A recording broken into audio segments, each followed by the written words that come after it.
ஹரே கிருஷ்ணா. ஓம் நமோ பகவத்தே வாசுதேவாய. ஹரே கிருஷ்ணா. ஸ்ரீமத் பகவத்கீதை அத்தியாயம் 1, குருக்ஷேத்திர போர்க்களத்தில் படைகளை கவனித்தல். இதில் ஸ்லோகம் 41 பார்த்துட்ருக்கோம். சங்கரோ நரகாயைவ குலஜானாம் குலஷ்யச்ச பதந்தி பிதரோ ஹியேஷாம் லுப்த பிண்டோ உதகக்ரியாக. டிரான்ஸ்லேஷன்: தேவையற்ற ஜனத்தொகை பெருகுவதால் குடும்பத்திற்கும் குலப்பண்பாட்டை அளிப்போருக்கும் நரக நிலை உருவாகிறது. அதுபோன்ற சோரம் போன குலங்களில் முன்னோருக்கு உணவும் நீரும் அளிக்கும் கருமாதிகள் நடப்பதில்லை. இங்கே அர்ஜுனன் பகவான் கிருஷ்ணர்கிட்ட சோரம் போன குலங்களில் நம்மளுடைய முன்னோர்களுக்கு உணவும் நீரும் அளிக்கக்கூடிய கருமாதிகள் நடக்காது, அதனால் மூத்த அங்கத்தினர்களை கொல்வது பாவம் அப்படின்னு சொல்லிகிட்ருக்காரு.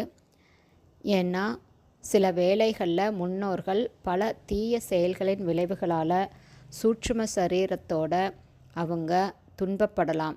ஸ்தூல சரீரத்தை வேற உடலை அடைய முடியாமல் தங்களுடைய தீய செயல்கள்னால பேய்களாக தன்னுடைய சூட்சும சரீரத்திலேயே பேய்களாக அலைஞ்சிட்ருக்கலாம்.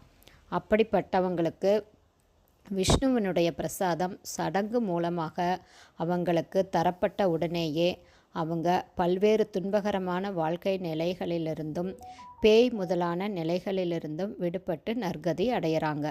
இப்படி முன்னோருக்கு உதவுவது குலப்பண்பாடு அப்படின்னு சொல்கிறாரு.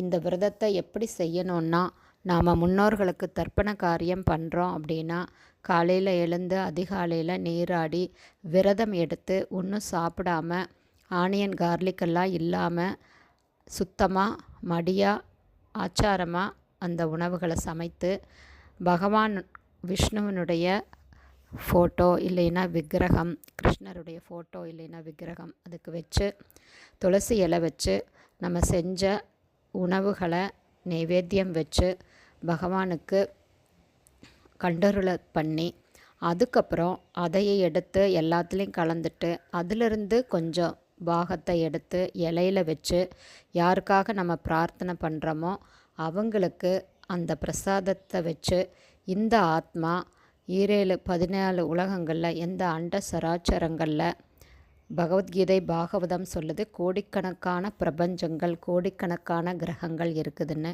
அதில் எந்த கிரகத்தில் எந்த உடல் எடுத்து இந்த ஆத்மா இருந்தாலுமே அந்த ஆத்மாவுக்கு இந்த உணவும் நீரும் போய் சேரணும்னு நம்ம மனசார பிரார்த்தனை பண்ணணும். அந்த மாதிரி பண்ணுறது தான் மிக சிறப்பு.